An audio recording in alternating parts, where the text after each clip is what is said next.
하나님 말씀 함께 보겠습니다. 함께 보실 하나님 말씀은 누가복음 20장 19절에서 40절까지입니다.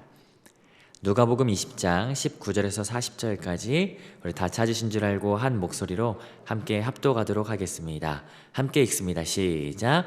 서기관들과 대제사장들이 예수의 이 비유는 자기들을 가리켜 말씀하신 줄 알고 즉시 잡고자 하되 백성을 두려워하더라.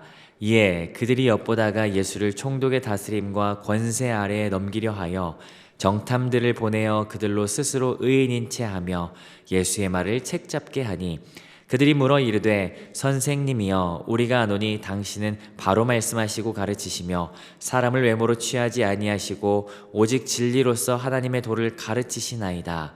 우리가 가이사에게 세를 바치는 것이 옳으니까 옳지 않으니까 하니 예수께서 그 관계를 아시고 이르시되 데나리온 하나를 내게 보이라. 누구의 형상과 글이 여기 있느냐? 대답하되 가이사의 것이니이다. 이르시되 그런즉 가이사의 것은 가이사에게 하나님의 것은 하나님께 바치라 하시니 그들이 백성 앞에서 그들의 말을 능히 책잡지 못하고 그의 대답을 놀랍게 여겨 침묵하니라. 부활이 없다고 주장하는 사두개인 중 어떤 이들이 와서 물어 이르되 선생님이여 모세가 우리에게 써주기를 만일 어떤 사람의 형이 아내를 두고 자식이 없이 죽으면 그 동생이 그 아내를 취하여 형을 위하여 상속자를 세울지니라 하였나이다. 그런데 7형제가 있었는데 마지가 아내를 취하였다가 자식이 없이 죽고 그 둘째와 셋째가 그를 취하고 7이 다 그와 같이 자식이 없이 죽고 그 후에 여자도 죽었나이다. 7이 다 그를 아내로 취하였으니 부활 때 그 중에 누구의 아내가 되리이까? 예수께서 이르시되 이 세상의 자녀들은 장가도 가고 시집도 가되 저 세상과 및 죽은 자 가운데 부활함을 얻기에 합당히 여김을 받은 자들은 장가가고 시집가는 일이 없으며 그들은 다시 죽을 수도 없나니 이는 천사와 동등이요 부활의 자녀로서 하나님의 자녀임이라. 죽은 자가 살아난다는 것은 모세도 가시나무 떨기에 관한 글에서 주를 아브라함의 하나님이요 이삭의 하나님이요 야곱의 하나님이라 칭하였나니 하나님은 죽은 자의 하나님이 아니요 살아있는 자의 하나님이시라.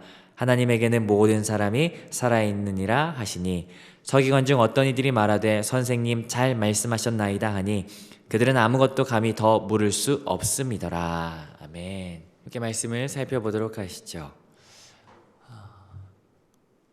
우리는 누가복음을 함께 묵상하는 중입니다. 특별히 예루살렘에 입성하신 예수님, 갈릴리에서 시작해서 제자들을 부르시고 예루살렘으로 가는 길 가운데 계속해서 가르치시고 복음으로 세워나갔던 예수님께서는 이제 십자가를 지시기 위해서 지난주일 본문에서 예루살렘에 입성하셨죠. 그 장면이 누가복음 19장 28절인데요. 예수께서 이 말씀을 하시고 예루살렘을 향하여 앞서서 가시더라.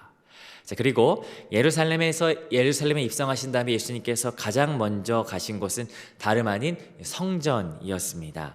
왜냐하면 오늘 본문을 통해서도 볼 수 있지만 성전이 제 기능을 하지 못했다. 사실은 성전이라는 건물 자체는 헤롯 대왕에 의해서 아주 멋지게 지어져 있었습니다. 그렇지만 정작 그 안에 종교 지도자들이 제대로 된 역할을 감당하지 못했기 때문에 그래서 나타났던 모습, 장사하는 자들이 성전 안에서 자릿세를 내면서 매매를 하고 있었고 예수님께서는 그 장사하는 자들을 쫓아내셨던 것 우리가 보았습니다.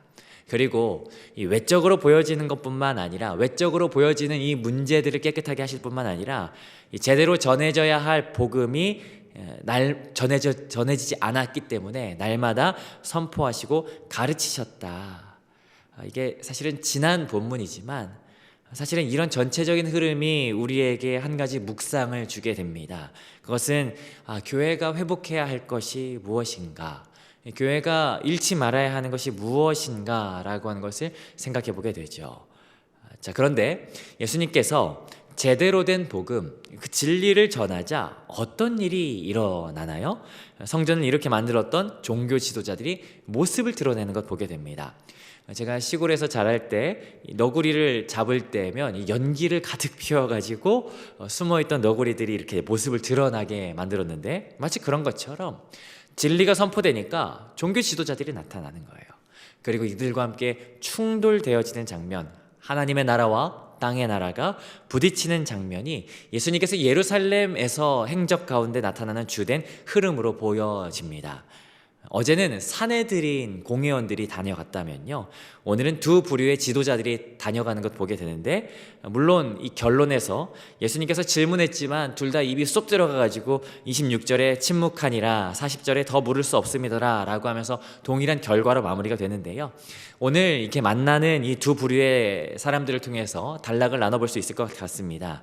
이 첫 번째 만났던 사람들 19절부터 26절까지의 서기관과 대제사장이 보냈던 정탐꾼들이 있고요, 그리고 27절부터 47절까지 사두개인들이 등장합니다.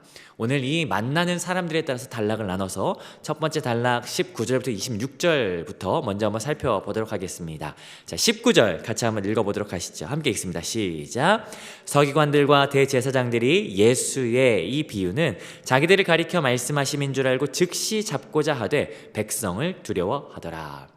어제 본문을 살짝 다시 한번 생각해 본다면요, 사내들인과의 그 대화 속에서 예수님은 세례 요한에 대한 이야기로 맞불을 놓으셨죠.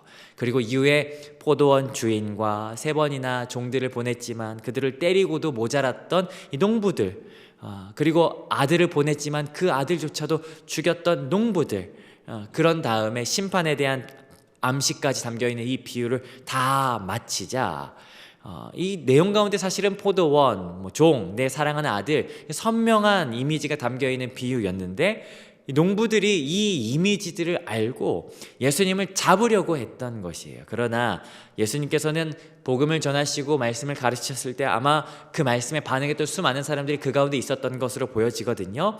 그래서 그리하지 못하자 다른 방법을 고안해내죠. 그것은 두 가지였습니다. 20절인데 그 두 가지 뭐였냐면요, 20절 읽어봅니다. 시작. 이에 그들이 엿보다가 예수를 총독의 다스림과 권세 아래에 넘기려 하여 정탐들을 보내어 그들로 스스로 의인인 체하며 예수의 말을 책잡게 하니. 그 두 가지가 뭐였습니까? 첫 번째는 엿보았다. 여기 엿보다라고 하는 말은 정찰이라고 하는 의미, 계속 예의주시했다라고 하는 의미인데요, 두 번째는 무엇입니까? 좀 더 능동적인 태도인데 정탐들을 보냈다. 정탐이라고 하는 말은 엔카데스토스라고 이야기해서 숲속에 몰래 숨겨둔 것, 매복이라고 하는 의미를 가지고 있습니다. 그러니까 사람을 매수해서 몰래 예수님께 보냈다. 그 이유는 분명합니다. 20절 마지막에 보니까 책 잡기 위해서, 26절에도 반복합니다. 책 잡기 위해서라는 거예요. 이 책 잡다라고 하는 의미는요, 물고 늘어지다라고 하는 의미를 가지고 있습니다. 여러 마리의 사냥개가 맹수 한 마리를 잡기 위해서 물고 늘어지는 장면처럼 예수님을 물고 늘어질 장면으로 사람들을 보낸 것이죠. 자, 그리고 이 책 잡는 것을 통해서 이루고자 하는 궁극적인 두 가지는요, 20절에 보니까 총독의 다스림과 권세에 넘기려고, 쉽게 말하자면 로마에게 넘기려고 한 거예요. 또 한 가지가 있습니다. 26절인데요, 앞부분 제가 읽어보겠습니다. 그들이 백성 앞에서 그의 말을 능히 책잡기 위해서, 백성 앞에서 그가 말한 것으로 문제 삼으려고, 달리 말하자면 백성 앞에서 공개적으로 망신을 주려는 의도도 가지고 있었던 거예요. 자, 어쨌든 그러한 목적들을 위해서 정탐을 보냈다. 그렇다면요, 이 정탐들은 보통 내기들이 아닐 겁니다. 아니나 다를까 20절에 보니까 이들이 스스로 의인인 채 하며 예수님께 다가가죠. 스스로 의인인 채 하다. 여러분, 스스로 의인인 채 한다는 것이 어떤 태도일까? 목소리를 이렇게 굵게 깔았을까요? 아니면 옷을 뭔가 그럴싸하게 입었을까? 스스로 의인인 채 하는 모습, 방법은 두 가지인 걸로 보여집니다. 첫 번째, 상대방을 비하하거나요, 두 번째, 나를 높이면 돼요. 그래서 21절 이렇게 이야기하죠. 21절 같이 읽어봅니다. 시작. 그들이 물어 이르되 선생님이여 우리가 아노니 당신은 바로 말씀하시고 가르치시며 사람을 외모로 취하지 아니하시고 오직 진리로서 하나님의 도를 가르치시나이다. 첫 번째, 예수님을 향하여 이렇게 부릅니다. 선생님이라고 불러요. 특별히 여기 선생님이라고 하는 의미는 이 디다스칼로스라고 하는 그냥 일반적인 직업 교사를 의미합니다. 예수님을 약간 깎고 가는 거예요. 랍비라고 하는 다른 표현보다 그냥 일반적인 교사로서 예수님을 약간 하대하면서 가는 거죠. 그러면서 두 번째, 자기 자신을 높여요. 되게 예의 있는 것처럼 당신은 틀린 말 하지 않고 사람을 외모로 판단하지 않고 하나님 도를 가르칩니다 라고 하면서 내가 존중하는 거 보여? 내가 사실 진심은 없는데 예의를 차리는 것 같은 그런 뉘앙스로서 그런 모양새로 자신을 약간 높이는 그런 태도로 가는 거죠. 그러면서 정탐으로서 이 정탐들이 가지고 있었던 가슴에 품었던 칼이 무엇이 있었습니까? 22절 같이 읽어봅니다. 시작. 우리가 가이사에게 세를 바치는 것이 옳으니까 옳지 않으니까 하니. 여러분, 어제와 마찬가지로 굉장히 난감한 질문입니다.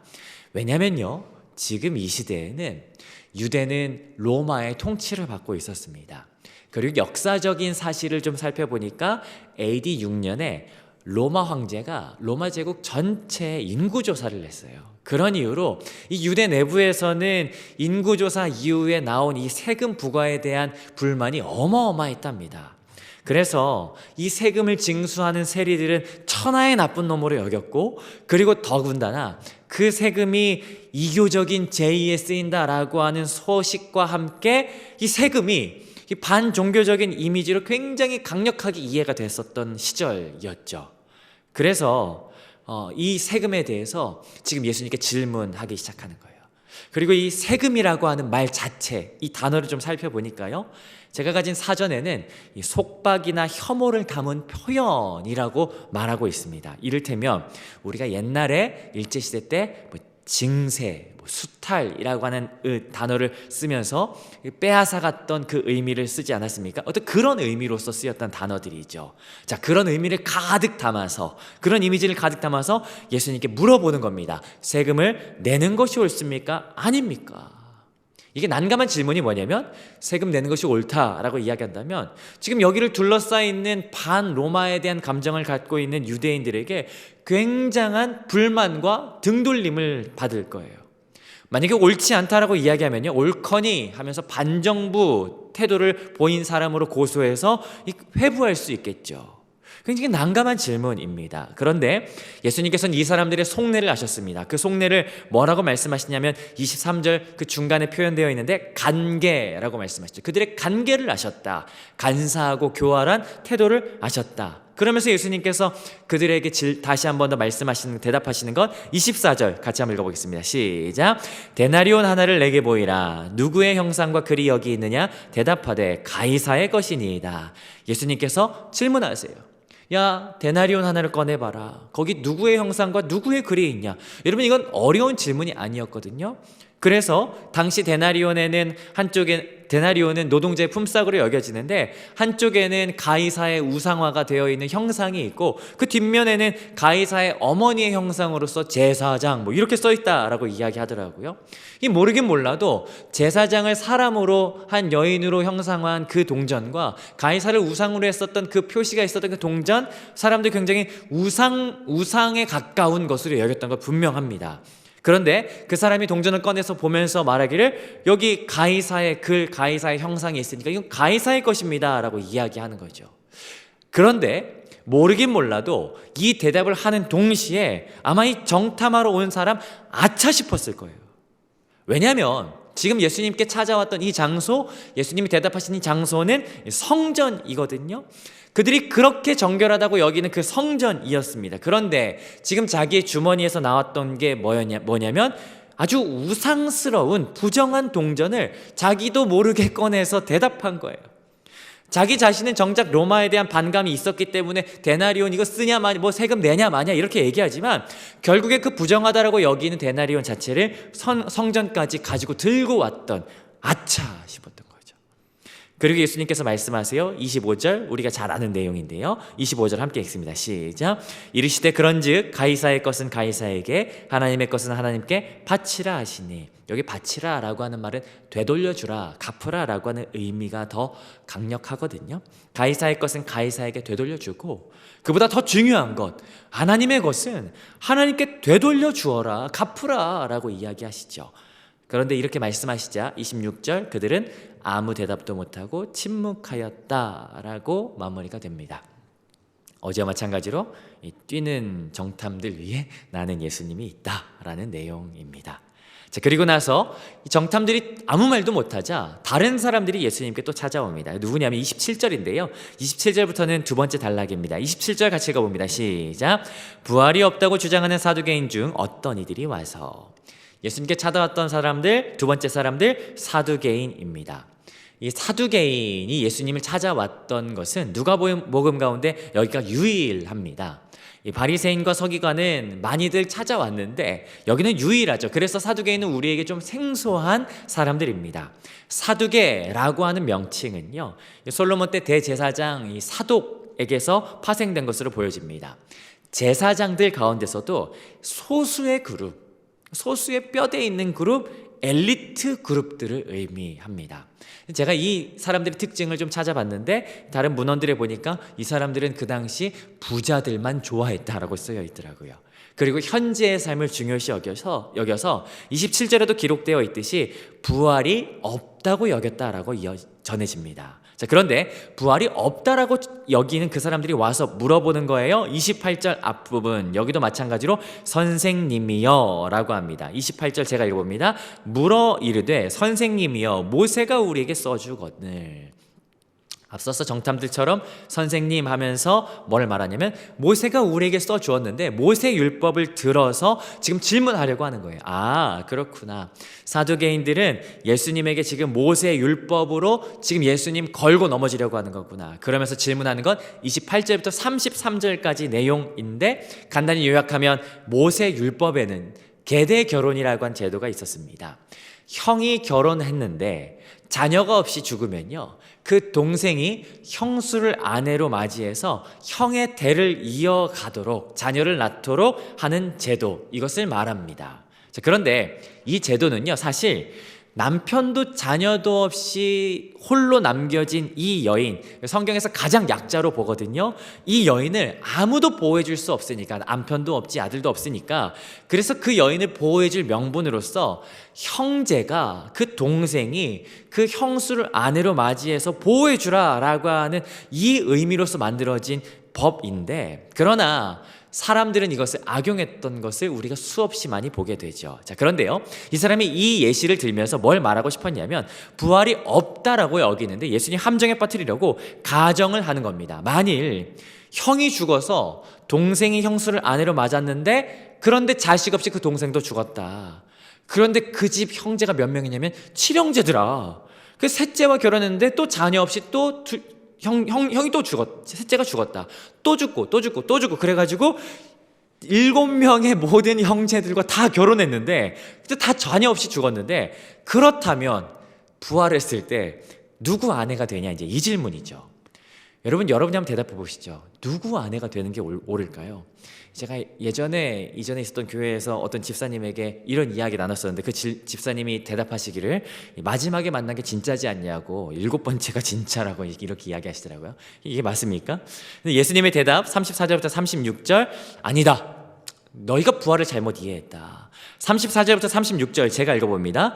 예수께서 이르시되 이 세상의 자녀들은 장가도 가고 시집도 가되 저 세상과 및 죽은 자 가운데서 부활함을 얻기에 합당함 여김을 받은 자들은 장가가고 시집가는 일이 없으며 그들은 다시 죽을 수도 없나니 이는 천사와 동등이요 부활의 자녀로서 하나님의 자녀임이라. 이 세상은 장가가고 시집가는데 그런데 부활은 그렇지 않다. 부활의 특징 첫 번째 35절, 부활은 이 땅의 삶이 연장되는 것이 아니다. 두 번째 36절, 천사와 동등됨으로 여겨지며 죽지 않는다라고 이야기하는 거예요. 부활은 그런 것이 아니야, 예수님께서 가르치시죠. 그러면서 예수님께서 하나 더 말씀하시는데 37절부터 38절 이들이 질문했던 이유를 간파하시고 부활이 없다고 여기면서 이 질문했던 것은 이 부활을 조롱하기 위함인데 37절 38절 제가 읽어봅니다. 죽은 자가 살아난다는 것은 모세도 가시나무 떨기에 관한 글에서 주를 아브라함의 하나님이요 이삭의 하나님이요 야곱의 하나님이라 칭하였으니 하나님은 죽은 자의 하나님이 아니요 살아있는 자의 하나님이시라. 하나님에게는 모든 사람이 살았느니라 살아있느니라 하시니. 나도 모세의 비유를 들어서 이야기하겠다. 출애굽기 3장 6절에 하나님께서 떨기나무의 불꽃 가운데서 나타나실 때 그때 하나님께서 모세에게 뭐라고 말씀하셨는지 아냐? 나는 아브라함의 하나님, 이삭의 하나님, 야곱의 하나님이다 라고 말씀하셨다. 그럼 생각해봐라. 하나님께서 약속하기 위해서 지금 불 가운데서 나타나셨는데 왜 죽은 자의 하나님이라고 말하겠냐? 아브라함과 이삭과 야곱은 당연히 살아있어야 되는 거 아니겠냐?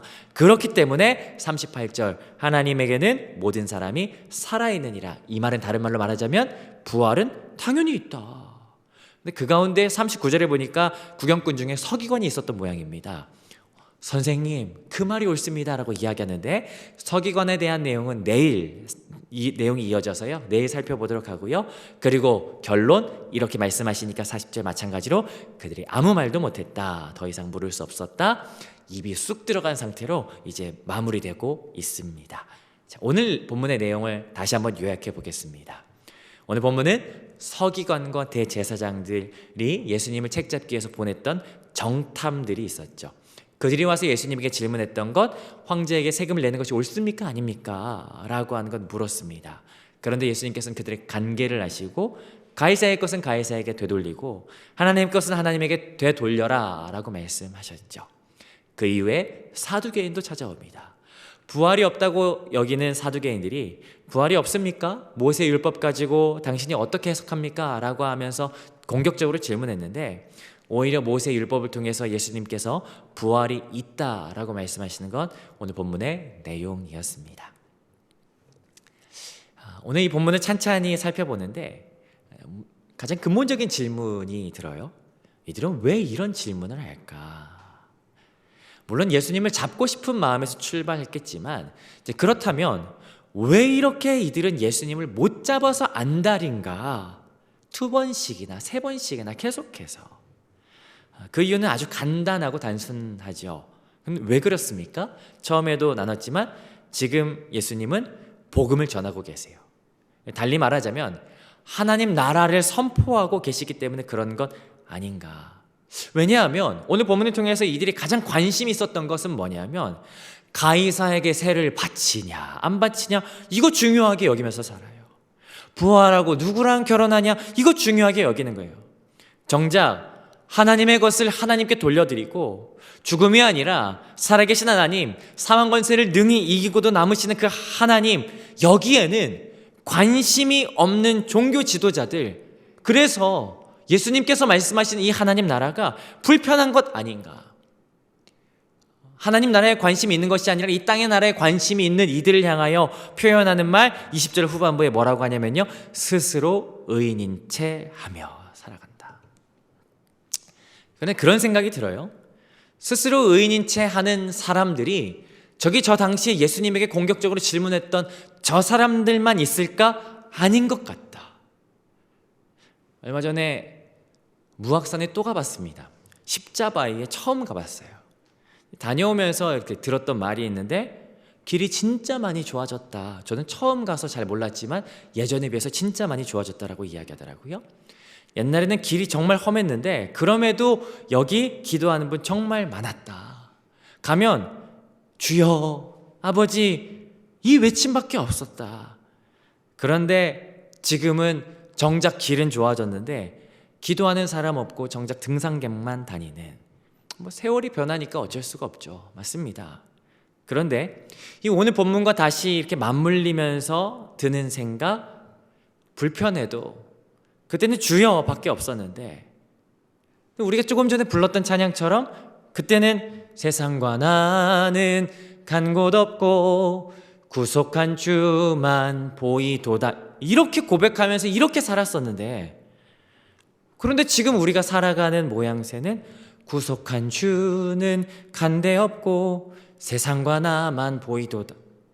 교회에서도 내 삶에서도 세상과 나만 보여지는 삶, 그게 사실 우리들의 삶 아닌가. 그러면서도 나 그리스도인이야 라고 스스로 의인인 채 하며 살아가는,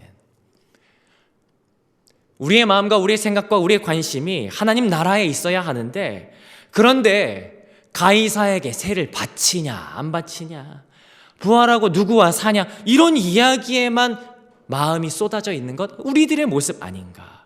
오늘 이 아침에 이 말씀을 통해서 우리의 믿음이 다시 한 번 더 깨끗하게 되는, 성전을 깨끗하게 하셨던 예수님의 그 역사가 오늘 우리 가운데 있기를 주님의 이름으로 축복합니다.